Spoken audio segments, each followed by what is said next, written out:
has to be Cristiano Ronaldo. Sixers, if they play Boston first round, Celtics are at first round exit. Oh They're my going gosh, you are bye. insane. And all 4 games that they lost in the ALCS were in Houston, the only place that they were cheating. Now, The same way he's been playing, it doesn't matter. If Sam Darnold has that coaching staff and that playbook, he's a better player. We saw it in the last 5 weeks of the NFL regular season last year, and we're going to see it this entire season. hang on. Kawhi Leonard is just a tad better than LeBron James. After Welcome back to Go Chat. Welcome back to another episode. We are on episode number 7. Welcome back to Go Chat. We are on episode number 16. We are so excited to be here. We got a great day ahead of us. Guys, how are you doing? Can't really complain. Been a good day. Doing well. Tommy, what about you? Doing great. Awesome. Before we start this episode, you guys notice that we are matching for the first time, unfortunately. These are awesome shirts made by Customs by Lid. Her Instagram handle, we'll have it in our description. We'll have it up here now. Awesome shirt. Great material. Guys, would you like the shirts? They're awesome. I wear these one day a week. Oh, yeah, I wear this every day a week. Are you kidding me? But, of course, we have the start of every show. We got to go to the numbers, sponsored by 1306 Sports. If you want more sports content, head over there. They have our podcast on their website as well as many other podcasts. Great ones, too. Go check it out. We'll have that in the description as well. But let's get started. Go to number 16. Connor, who do you have? I'm going to go with the 4-time Super Bowl champ, Joe Montana. I mean, I just said 4-time Super Bowl champ. He's a 3-time All-Pro, 8-time Pro Bowler. He did switch numbers to 19 for the last 2 years of his career. So I took those stats out of all of this, and he was 139 as a quarterback with the number 16, which is an incredible record to win 16 or 100 games over the course of your career in one number. That's just great. Just great. I mean, you think back, and I wasn't alive for the time, but you see all these highlights of these incredible throws or these stories about his Super Bowl winning drives and victories, and it's just great. Him and Jerry Rice were dangerous. Go to the 16s, Joe Montana. Tommy, your thoughts? Yeah, I think it's a good pick, but as we all know, I'm always going to go with a baseball player. So we're going to go with Whitey Ford, the Yankees all-time wins leader with 236. He's a Hall of Famer. He won a Cy Young, 2 ERA titles.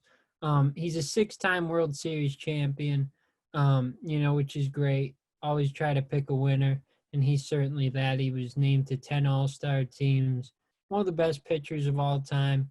I would say the best Yankee pitcher of all time. So Whitey Ford is my go, the number 16. Mike, what are your thoughts? Tommy, you're crazy because you're missing out on Joe Montana right now, 4-time Super Bowl champ. He was the GOAT before Tom Brady stepped in and took that spot as the best quarterback of all time. I mean, 4-time Super Bowls is just insane. Plus all his rankings for the passing yards and the passing touchdowns, and you add on all the Pro Bowls he made. So he's definitely the GOAT number 16. I don't even think Whitey Ford is second. I think you look at Brett Hull for the NHL. He's 4th in all-time goals.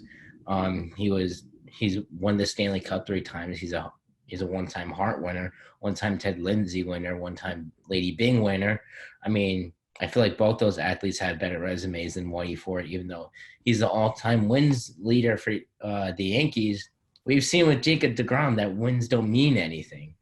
Jacob deGrom won a Cy Young going like 10-9. So, listen, Whitey Ford was a great player, but I just don't think that he can compare to these other guys. For sure. I'm gonna agree. Tommy, before you respond to that, I'm just gonna agree with Mike and Connor. It's got to be Joe Montana, easily a top 5 quarterback all time. I mean, you guys said so many great things about him. I can't say anything more. Obviously, you think about an iconic quarterback wide receiver duo. I think of Joe Montana and Jerry Rice. But Tommy, if you want to respond to anything that was been said, you can. Well, I think Joe Montana is a great pick. Of course, I'm always going to go the baseball person if I can, so I had to pick Whitey. But, no, I think Montana is a great pick. And you are right, Mike. Wins aren't really a great stat anymore because, like you said, I mean, Jacob deGrom, he got no run support. And he won the Cy Young, and he was like, 1 win over 500? Yeah.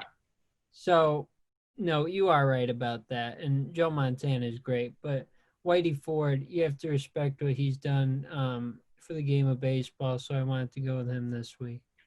The one thing that I would say about Whitey Ford, I mean, everyone who's watching this podcast knows I'm a big Yankees fan, is you mentioned he's a 6-time World Series champ. But, I mean, pitchers go out there every 5 days. So, yes, he was a part of those World Series titles and that World Series reign right there. But, I mean, he's only out there on the field maybe 35 times out of those 162 games. So, yes, he's contributing to that. But, I mean, those championships mean a lot more to those batters and those relief pitchers who are out there more, who are putting more time into the season. No, not to take anything away from any of the starting pitchers of that time, or any starting pitchers ever who have won a World Series title. It just the batters of that time, like the Mickey Mantles and the Roger Marises and all of those, deserve that little bit of the higher up. Yeah, and that's true. But one thing about Whitey that's pretty cool is he has 156 career complete games. And, back in that time, they used to go deeper into games. And Connor, you're absolutely right with your point. But I remember a couple times in the World Series, he went on 3 days rest. So he, Whitey was a real competitor, and he, obviously the game was a lot different then. Guys would throw. There were games where he would throw up towards 200 pitches, and today you won't even see him go over 100 most of the time. So the game's definitely changing. But no, you're absolutely right, Connor.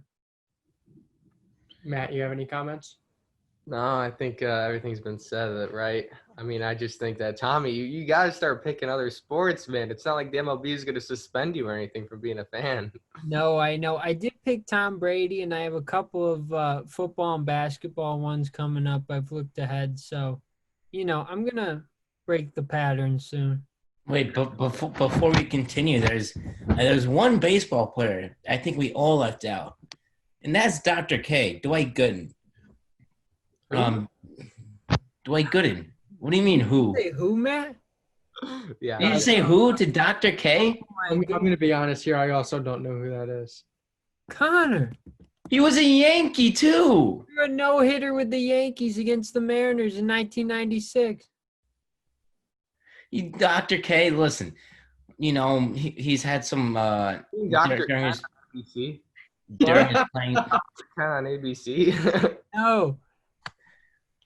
Dwight Gooden, look him up. He's a Cy Young winner, Rookie of the Year winner, Triple Crown winner, 2 times World Series winner, ERA title winner. I mean, especially with his time with the Mets, he was extremely dominant. And he, like Tommy mentioned before, he also threw a no-hitter with the Yankees. But I mean, he was something else. I mean, in his second year in the league, he had a 1.5 ERA. That'll tell you something about a player. So shout out to him too. Absolutely. I can't believe you don't know who he is. Oh my goodness. He was on the 86 Mets. He was on the 96 Yankees. He was on like 2 of the most iconic New York baseball teams. I'm not gonna lie, he just totally slipped my mind until now. Thank God. I thought about him because, I know my uncle's a big fan of him too, so shout out to Dr. K. That's right. I think this is a great place to wrap up the Go with the Number. Obviously, next episode will be Go with number 17. Should be an interesting one. Eric Boone, the leadoff. So we'll move on to our next topic, which is the big news about Patrick Mahomes. I'm sure you guys know. We will see you guys next. Welcome back to Go Chat. We just had a very good conversation about the Go to the number 16. Now we're going to jump into the biggest news in sports in the past couple of days, which is the biggest sports contract in history given to Patrick Mahomes. He was locked up for 10 years in Kansas City with upwards of $450 million. Could work up to over $503 million with his incentives. Guys, what do we take away from this? Wow.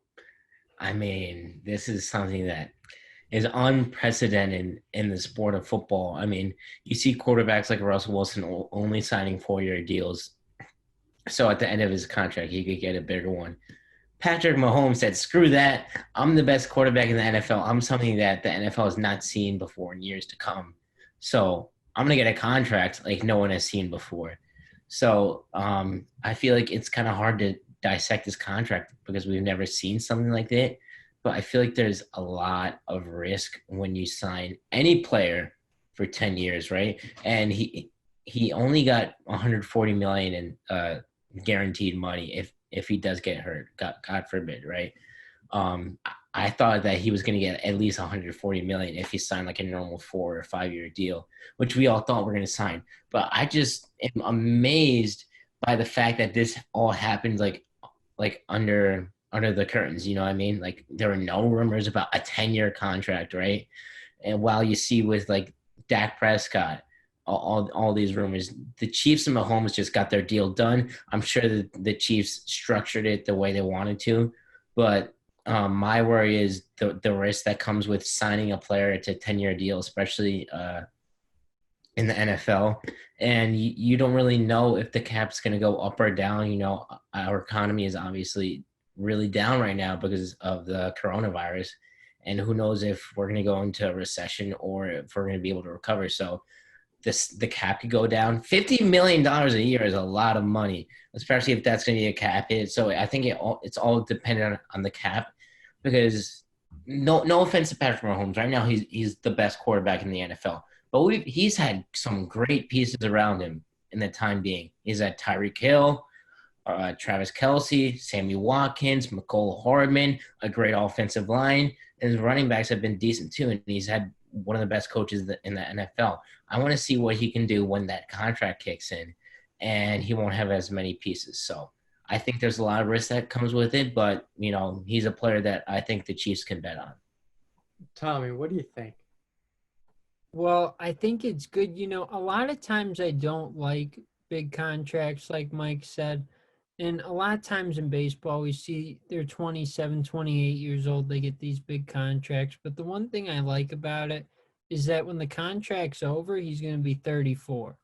So I think that plays a little more to their advantage. But no, you're absolutely right, Mike. I mean, in the NFL, you can have a career-ending injury at any time. I mean, it's a very physical sport, obviously. So, you know, that is the one thing about it. But, you know, they're coming off of that Super Bowl win. I think that they want to lock him in, make him a Chief for life, or as long as they possibly can.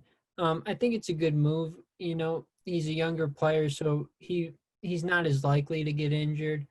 But I think it's a good move, but that's an awful lot of money. I mean, I don't know. And like you said, Mike, I mean, how are they going to sign other players, like other big contracts? I don't know. You're probably not going to see too much of it, but, you know, I hope it works out for him, but it's an awful lot of money. All right, Matt, why don't you go ahead before I jump in here?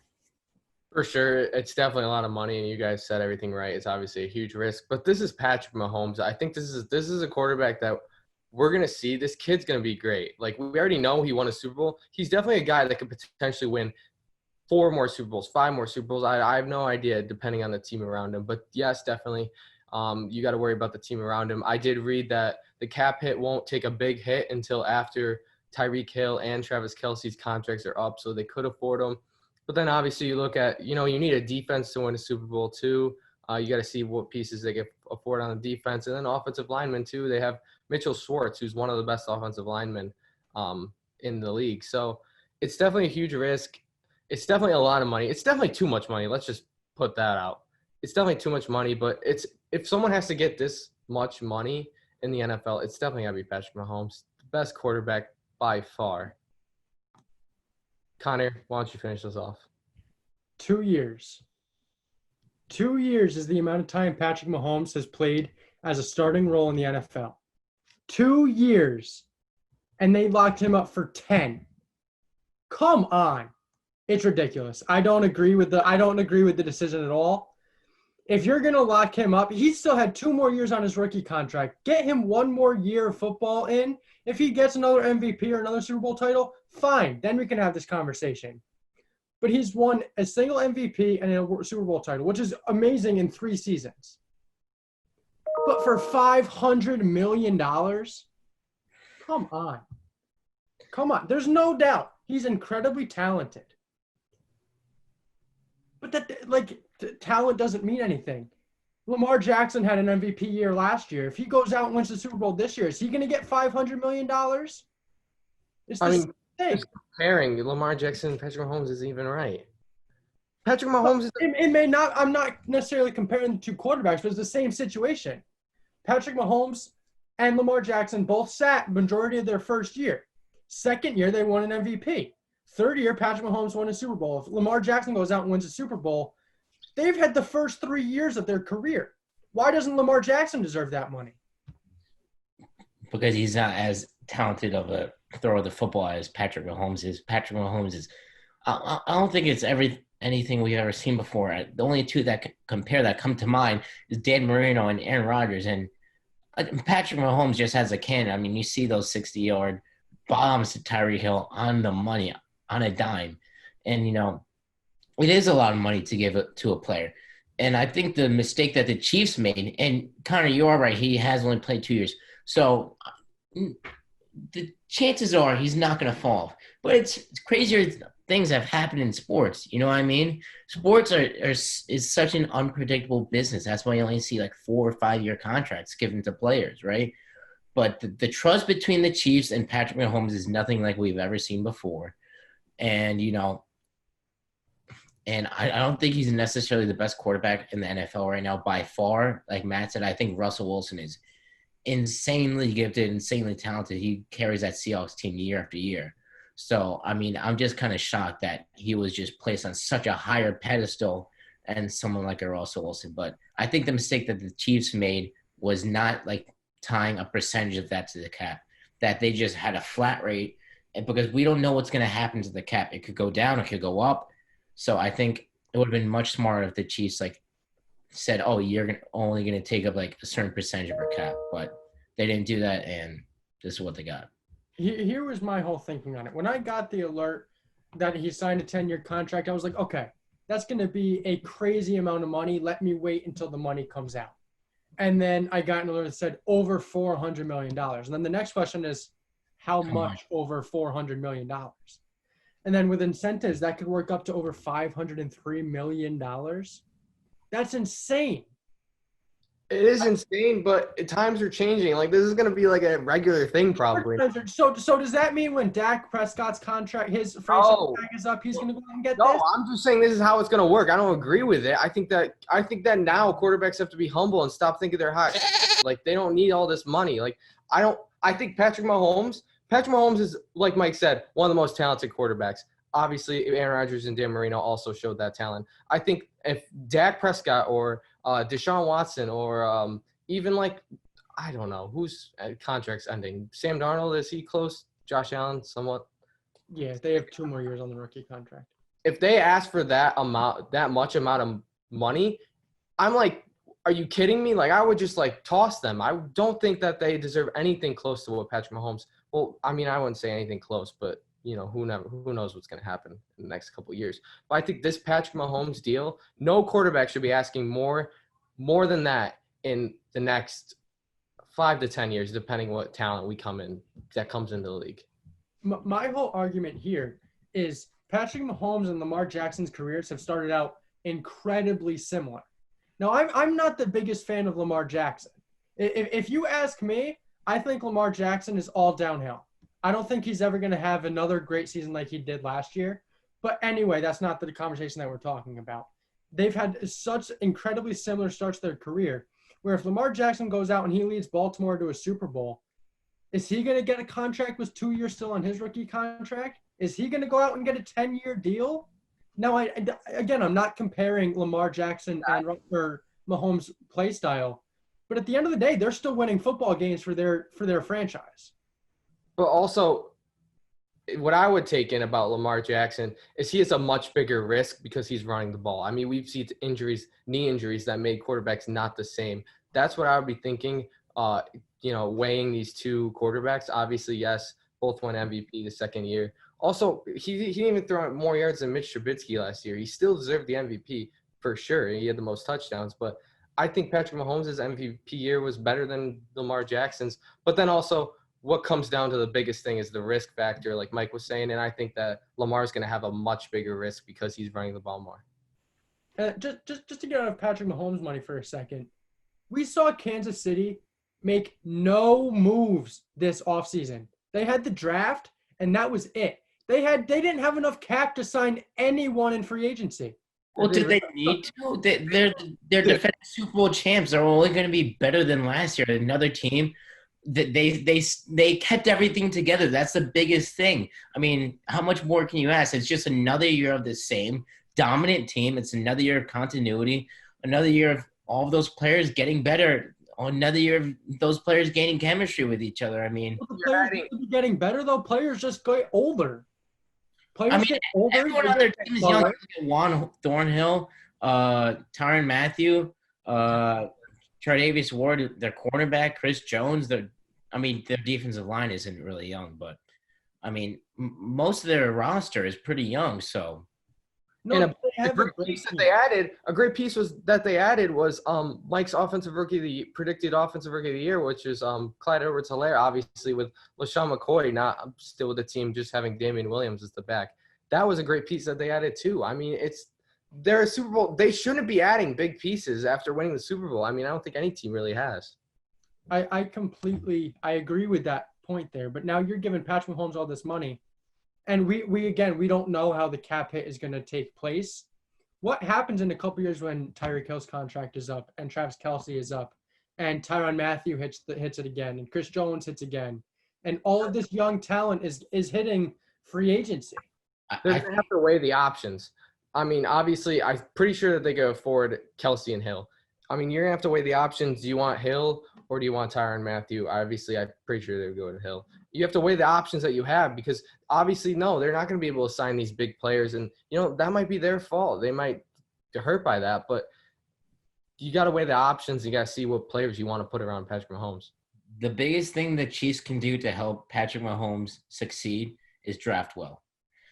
Drafting is such a key when you have these big contracts. The Patriots have done it. That's how they kept a 20-year dynasty, even though Tom Brady has taken hometown discounts for the Patriots. But you look at other teams like the Saints, they've drafted well. Like who else? The Ravens, even though they haven't signed Lamar yet, they've drafted well. The Packers, they've still drafted pretty well. They've had successful teams. The Seahawks, they've drafted well, right? Listen, the Packers haven't drafted great, but they've put at least competent teams around Rodgers, especially this past year, right?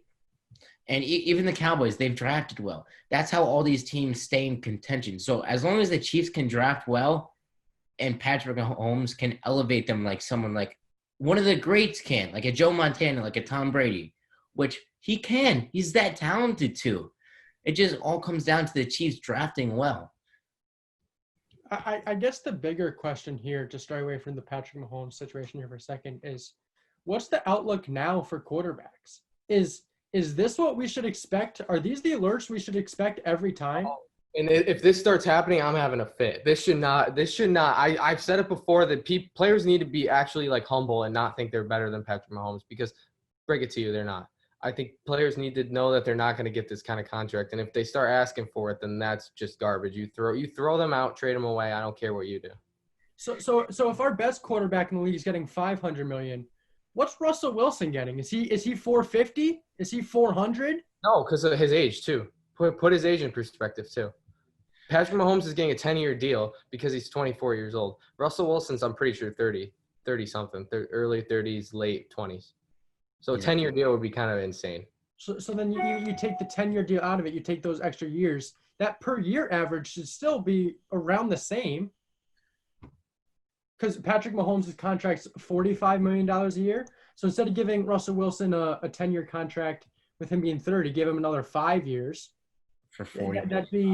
That'd be 200 and something $million there. He'd still average out to around the same per year. It's insane.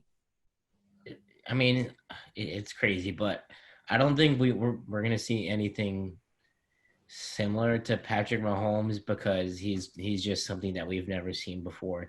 His dominance by him throwing the ball is nothing we've seen before from a quarterback. The only person I can think of right now in the league is Russell Wilson. And if Russell Wilson gets $40 million, I honestly wouldn't blame the Seahawks. I think he's that good. I think Russell Wilson is that good, and Patrick Mahomes is that good. The only difference between Russell Wilson and Patrick Mahomes, I've seen Russell Wilson do it with trash players around him. I want to see Patrick Mahomes do it. Patrick Mahomes is immensely talented. He's the most talented quarterback in the NFL. But I want to see him do it without all these pieces around him. I mean, the other thing is, when we go to MLB for a second, their contracts just keep going up. We have a Stanton contract who still has 6 years left, right, Tommy? Yeah, I think it's 6. Yeah. We have a Mike Trout contract. We have a Bryce Harper contract. We have all these contracts that are just getting bigger. Yeah. Where's the money coming from? And when is those contracts that keep going up in the MLB going to get to the NBA and the NFL? Everything's just going to keep going up. It doesn't matter the times where we are right now in the United States. It's going to keep going up. I think it's all about like the revenue share between the owners and the players. As long as the sports leagues keep making more money, the contracts are going to keep getting bigger. I think it's all relative, to the cap space. And obviously in MLB, there's not really a cap. But you look at someone like Stan. At the time of the contract, I would have said 100% he deserves that contract. But he's been injured over the past couple of years. He hasn't played up to par. Even you look at someone like a Yoenis Cespedes, right? He signed a 4-year deal. How many games has he played in the past 3 years? Not many. He's been hurt for most of that time. So it's all about the risk factor. You don't know what's going to happen in sports. Yoenis Cespedes broke his ankle on his ranch in Florida. I mean, come on. Like, so many random things could happen in this world. I mean, is it really worth the risk? And I don't know. It's so far in the future. It's hard to predict. But I don't feel comfortable giving any player a 10-year contract. If you want to sign Patrick Mahomes for 6 years, be my guest. 10 years, just, a bit too long. And I see people like Colin Cowherd, right, saying he's worth every penny. I could even argue he's underpaid. BS. That is complete BS. Listen, he's only one player out of the 11 on the field. Every single one of those players matter. But once again, if the Chiefs draft well, they will be fine. I don't think I could have said anything better. Mike, that was a great point there. Thank you. I think we can move on to even bigger question in sports coming up next. Welcome back to Go Chat. We just had a great conversation about Patrick Mahomes and his contract. But now I want to pose a question to you guys. It's kind of going off Patrick Mahomes, kind of not. Depends how you answer this question. It's who will be the best athlete in 10 years? So who is going to be one of the best in the next 10 years? Obviously, 10 years is this decade. So we'll pose that question. Who is going to be the best athlete of this decade? I have a few names down here on my list. I have a few younger talents who are still a little bit unproven, who I really think could break out. And then I have some who have already been those players. So I guess I'm going to start with my younger talent here first, who I think is going to be great. And that's going to be hopefully the obvious 2020 Rookie of the Year there in the NBA, and that's Ja Morant. He's so talented. I mean, he sprung into action there in college towards the end of his season there in the March Madness tournament. And then he just really balled out for Memphis all throughout this season. And they're not in the bubble there, are they? They are. No, They are in the bubble. They're in the 8th seed right now. Yeah. So I mean, he's gonna have that chance there. He's gonna be playing some big games. We're gonna see how he can play in those big games, and he's just gonna keep improving. My ceiling for him, I think he's gonna be overall a better Russell Westbrook. He's gonna exceed everything Russell Westbrook could do. So that's my first name that I'm going to throw out there. I'll let one of you go over to take over. Tommy, what do you think? Yeah, well, there's 3 names that pop into mind for me when I'm thinking about baseball. Gleyber Torres, obviously. I think his ceiling is incredibly high. He's a 2-time All-Star. He has 269 hits in just 2 seasons, which is very impressive. His batting average is 275 career, which is very respectable as well. And, you look at him, and Connor and I, we've talked about this a few times, I think on the show too. It's hard to find a more promising younger player in baseball than him. His defense is very good, and, he could improve There's times where his defense is rough, but I think that he's certainly going to get better with that. And, I think we'll see him at shortstop or second base for the Yankees for the next 20 years. And I think they're going to try to build around him for sure moving forward. And, I'm a little biased, but I think you're going to see him win a few world championships with the Yankees. So he's my main one, but Ronald Acuna Jr. is another one that I think is very promising. Another electrifying bat. And a good defender as well. Last year, he led the National League in stolen bases. He's a 285 career hitter. Another really solid player. And then one of your favorites, Matt, from the Nationals, Juan Soto. And the world got to see what he can do last year in the World Series. Hit that big home run. And he was great throughout the entire postseason. You think about the wild card game, the big hit he had there. So I think he's another one with a high ceiling. So those are my 3 picks. Mike, what do you think? Yeah, this is so tough. I feel like there's so many factors that go into this, as we discussed with our previous conversation. But when you're looking at the best athlete in the next 10 years, I think you have to look at generational talents. And there are at least 2 names that come to my head. I'm thinking Patrick Mahomes, and I'm thinking Zion Williamson. I also am thinking Connor McDavid too, the best player in the NHL. Since he's only like 21, 22 now, and he's the best player in the NHL. So I think those 3 guys, you look at them and the talent that they come with, and Zion, as long as he can stay healthy, he'll be okay. But I think those 3 right there, you could look at all those guys. Patrick Mahomes, $500 million contract, and then Zion Williamson. Yes, he was injured throughout the first however many games, first half of the season, but he's come back and he has played better than John Moran. I'd say a good amount better than John Moran. He's averaging 24 points a game. He's shooting 46% from 3. He doesn't shoot many threes a game, but he's averaging 0.7 threes per game, and I just think Zion is something that we haven't seen in the NBA before since, athleticism-wise, since LeBron James. So I think those 3 athletes are going to be at the top of the game. Yeah, definitely. I think obvious one, obviously Patrick Mahomes. We just talked about him. I think he's going to be one of the best in the decade. I think you guys are missing Giannis. He might win his second MVP in a row. Was he in contention 2-3 years before? Or 2 years before. He might have been, but obviously he won last year, and then he could win this year. I think he's 25 years old, if I'm not mistaken, and I think he's definitely 10 years. He'll be 35. He could definitely he's got a lot of length, and that's what I love about him. He's definitely one of the best athletes. I think he could definitely be one of the best after this decade. And then also, I like how Connor brought out unproven players. I want to throw out this quarterback who is still in college. I'm talking about Trevor Lawrence.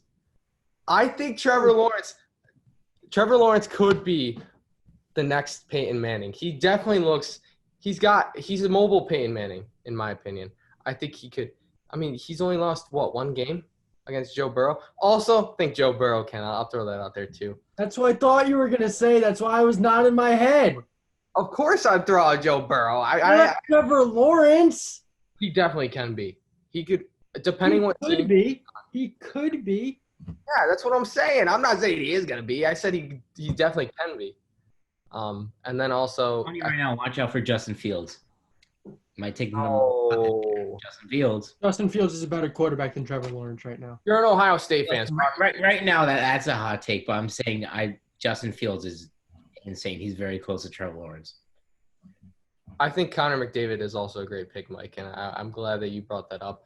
With Zion and Ja, depending about if Zion doesn't get hurt, but I think Zion will have a better career than Ja. I'm just going to throw that out there. And then also, Tommy, I love that you said Juan Soto, so I'm going to say it too, Juan Soto. So those are my guys, if Connor wants to finish up with what he had to say. Yeah, I'll throw out a couple more names here. I have one that is very obvious that hasn't been said yet. He's on the older side, but Mike Trout.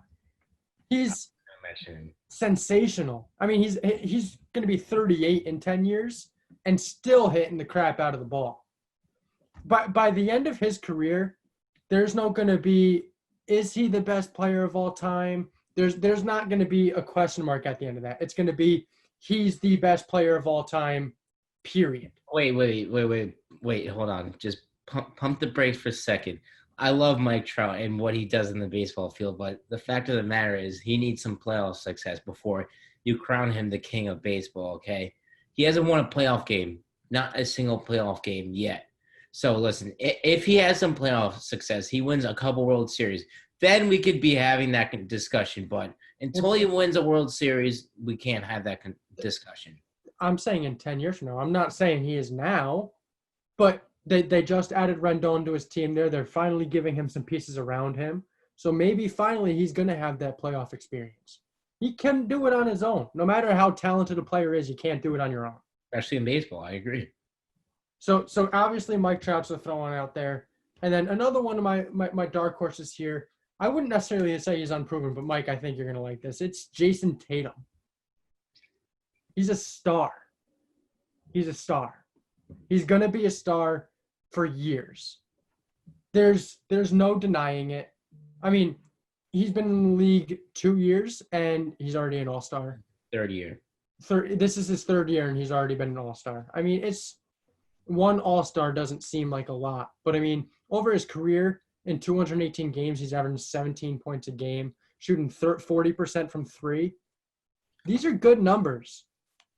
Well, I think when you look at certain players, I think when you look at Ja, when you look at Zion, and I'm going to throw Luka in there too, as we have not mentioned him yet. He's averaging almost 30 points a game, plus 9 assists and 9 rebounds a game. So I think all those guys, they bring like sort of like a calming presence to their team that boosts their team and helps them win games.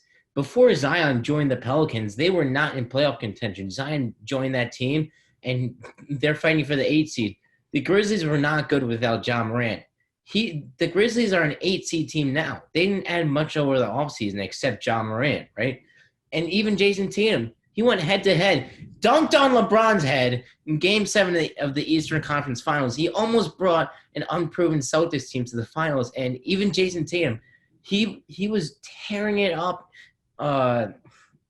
before the NBA hiatus started. He was averaging 30 points in the month of February and only his third year. So I think him, Luka, Zion, I think those are probably the top, and you can throw Giannis in there too. I think they just bring a different winning mentality, and I don't think I could say the same for Giannis because of his playoff success and what he did before they hired Mike Budenholzer. One more player that I want to mention here, who is one of my favorite players to play with on FIFA, he's a guy from France, Kylian Mbappe. He's a great young talent. I mean, his skill moves and his speed is just unreal. He's going to be a very good talent for the game. I think by the end of his career, he's going to be up there with Ronaldo and Messi. And we definitely saw that in the World Cup too. Obviously, Absolutely. He France, and towards the end of the tournament. Absolutely. These are definitely all great names that we would have to see maybe 10 years. We'll do another episode to watch this over and react to it. But any final people that you guys want to shout out? Dak Prescott. No, I'm kidding. Oh man, I was waiting for that. I'm not gonna lie. I'm sorry. I was looking at my pillow and I was like, I gotta say it. No, I'm just joking. Listen, maybe if he wins like 3 Super Bowls with the Cowboys, but it's the Cowboys. You don't know what's gonna happen. So, but whatever. Eric Cole. I could say, I don't know which quarterback, but one of the quarterbacks from the 2018 draft class could be on this list in 10 years. I'm not entirely sure which one it will be yet, whether it's Josh Allen, Sam Darnold, or Lamar Jackson, but one of them will be on this list. I feel like if any of them, it's going to be Lamar or Sam. Very, very unlikely Sam, but it's most likely going to be Lamar if you want to mention someone. Yeah, I think 2020 and 2021, there's got to be one quarterback, depending who it is, if it's Burrow, Tua, or Trevor Lawrence. We'll have to see. Justin Fields, obviously, a name that Connor would want to throw out any time of the day since he's an Ohio State fan. But I guess that's going to wrap up our episode number 16. Obviously, 17 is going to be coming out on Monday, so wait for that. We got to go to the number and then the go of the week on those episodes. I posted a poll for the go of the week. I don't know, it might be down by now, but if it's not, go vote for that. Likes, comments, subscribe. Anything you guys want to say? See you next time. Stay safe, stay healthy. That's right.